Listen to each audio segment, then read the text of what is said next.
know about Patina, what we've read, and then what you know about getting upset and needing to count to cool down. So let's see if your inferences were correct.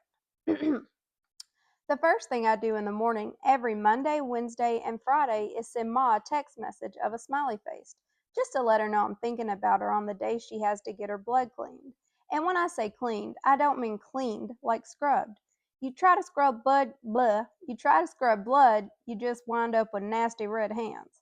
What I mean by cleaned is the doctors do this thing where they run the blood out of one of her veins through a tube that's connected to a machine, and that machine takes all the bad stuff out and then pumps the blood out of the other end through a different tube and back into a different vein.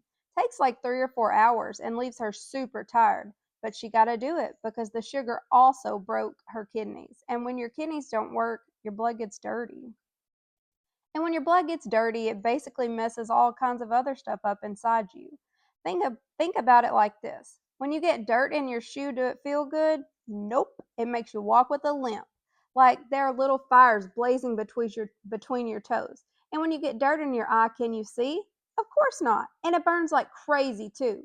Every little speck of dirt like a teeny tiny lit match. So imagine having dirt in your blood. Mess your whole body up. Make your organs feel like they're in a microwave. So, yeah, I texted her to let her know I'm thinking about her on those days. I text her on other days too, but especially on the blood cleaning days. She always sends a smiley face back, which I appreciate because I know how much she hates texting. She loves getting them, but really hates sending them. Mommy, Momly is who goes to pick Ma up, who takes her to the hospital's dialysis, another word with die in it, dialysis unit where she gets the treatment, and then brings her home. And because Momly gets to Ma's house at the butt crack of dawn, Ma goes to bed dumb early on Sundays, Tuesdays, and Thursdays so she can be up and ready to go. And whenever Ma's not at treatment, she's recovering from it, which means she's usually lying in bed drifting in and out of sleep watching TV, or as she always puts it, letting the TV watch her. So the morning smiley faces we send each other are really important. Remember, guys, I'm having to read this off my iPad, and the letters are really small, so I get a little tripped up, so just bear with me. Correction. The smiley faces we send each other are important to me, almost as important as Vicky Tynes' boyfriend is to Vicky Tynes, who she announces is in high school every single day in homeroom. Miss Stanfield takes roll by going down her list and looking to see who's there and who's not. At Barnaby, Miss Simmons used to call our names out loud, needed to hear our voices, but in homeroom at Chester there were a lot of voices already being heard, like Vicky Tynes. Ugh. All of Vicky's friends be having hard eyes when they listen to Vicky go on and on and on and on and on. Macy Franks pays no attention to her and just folds paper. Like, what's the name of that thing? The way you fold the paper into animals and all that? Miss Richardson used to help me and Cotton make paper fortune tellers when she was babysitting us back in the day. Used to give mine to Momly when she picked me up. But my fortune teller ain't never predict this, that's for sure. Anyway, Macy just be doing that, making birds and stuff. Lori Brenner wants a belly button ring. Jasmine Stranger already got one. I saw it when she was showing Lori. Pretty sure something's wrong with it. First period English, Mr. Winston is teaching us poetry, which means Mr. Winston is teaching us boredom.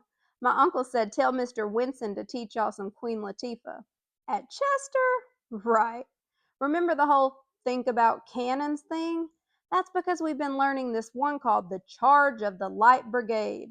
Cannons are mentioned in it, and Mr. Winston reads it like he's some kind of actor or something, all bassy and slow, like the man who narrates the previews at the movies. Like his dramatic voice is going to make the poem any less whack. But hot sauce on cardboard is still cardboard. Then comes math, geometry. Miss Teller says perpendicular and hypotenuse, like her life depends on it. My life depends on math being over as quickly as possible. Then lunch. Okay, I know what you're thinking.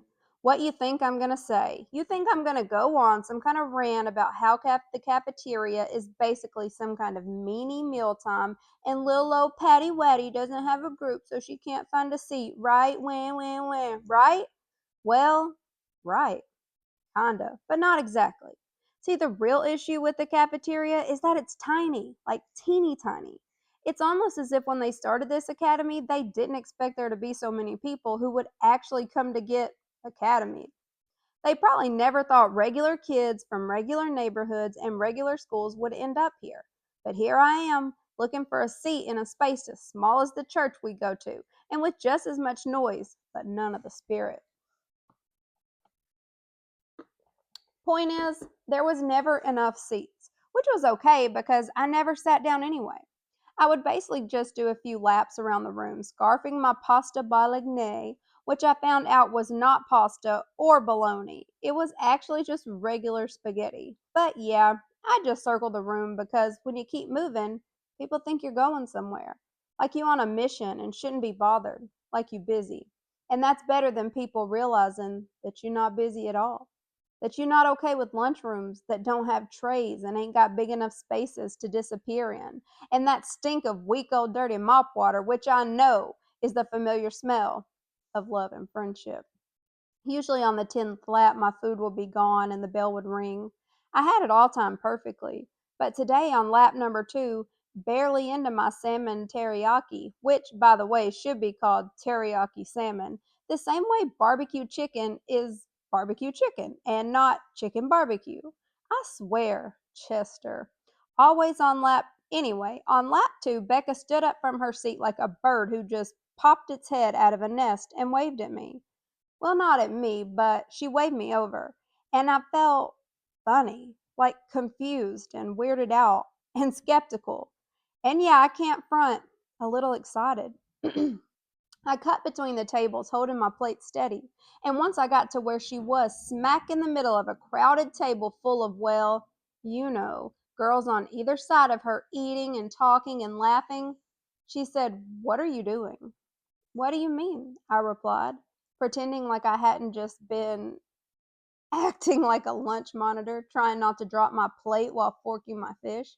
"I mean, how come you're not sitting?" she asked. The girl beside her, a girl I'd seen every day but never really met, whipped her face toward me. Two faces looking at mine. Four rosy cheeks. Four mascaraed eyes. 4 bazillion strands of blonde. "Oh, I'm good." "But you never sit," Becca pressed. Like, ever. And before I could either drop my plate or say anything, Becca bumped the girl next to her, who then bumped the girl next to her, who bumped the girl next to her, who happened to be Macy Franks, folding her teriyaki streaked plate into a styrofoam half moon. They all scooted over, squishing together, making a sliver of space for me on the seat. Was this some kind of joke? A trick?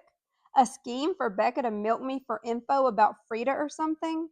Either way, I was tired of eating standing up, so I set my plate down, slowly climbed over the bench, and slipped my legs under the table.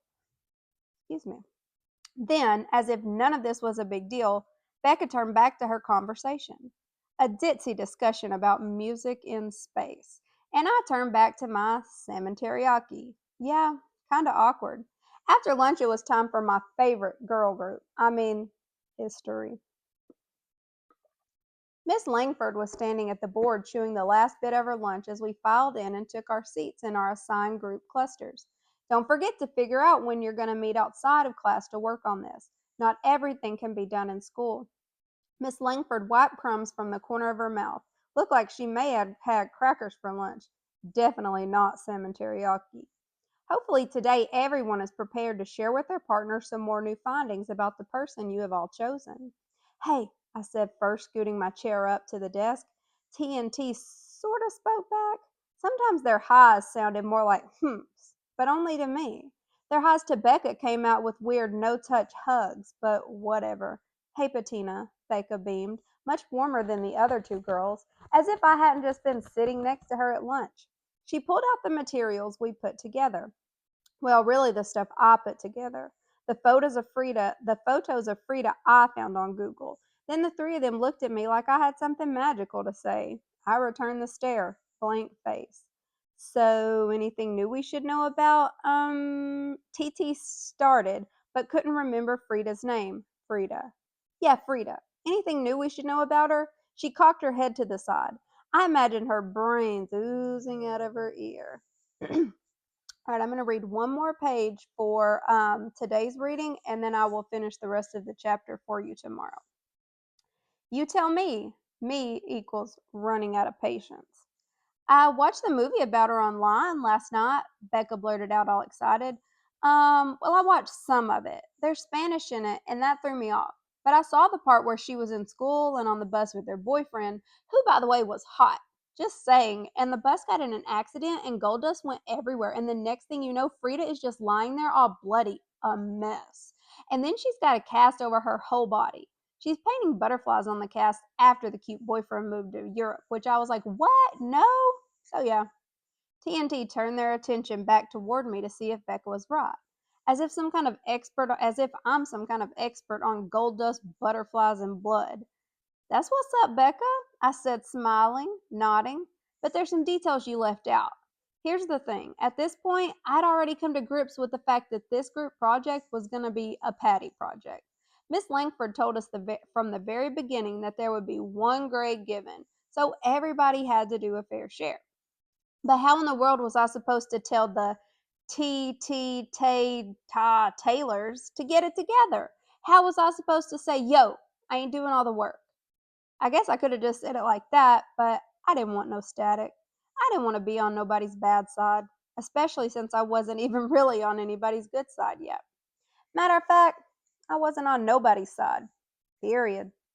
Man, I miss Cotton. I know that's such a random thought, but in moments like this, I missed her bad. And what made it worse was that I couldn't even talk to her because Barnaby Middle was on spring break like everybody else. Chester's was the next week, and her grandma took her on their annual cruise trip, which Cotton don't even like because she says she don't do nothing but sit around with no cell phone service, eating shrimp all day and looking out at the water she can't swim in while her granny plays slot machines. But if Cotton was here, if she was in this group with me, she would have just made up all types of silly stories. Oh, Frida? She was the first woman in Mexico to go to the NFL. Oh, Frida? She invented the flute. Used to play with James Brown and them. Oh, Frida? She's the woman who she's the woman to have a day named after her, Friday. By the way, Thursday was named after Thurgood Marshall. That's Cotton. She would have turned everything into a joke until TNT realized it wasn't, that none of this was, that this was about a number, a grade, a 4. I needed a 4, even if that meant I had to do 3 other people's work to get it. I pulled out my notebook and started running down more facts about Frida, filling in some of Becca's holes. She also went to one of the top schools in Mexico. It was probably like this one. Becca nodded. She was in. The other 2 were still holding out. I tried once more to make a connection. And that's where she met Diego Rivera, who at the time was painting a mural in the school auditorium. That's that fat man, right? Becca interjected, excited to share more of what she must have seen in the movie. But it came out kind of mean, so she added, I mean, I didn't mean it like that, but that's him, right? Okay, I'm going to pause right there. So we are pausing on, oh my gosh, I can't believe we're already in chapter 7, but we're going to pause our reading of chapter 7 today. I'm going to figure out how to bookmark it on here. Got it. Okay, and then we'll pick up tomorrow. Thanks for joining me, and remember, it's better to have your nose in a book than someone else's business. Okay, bye.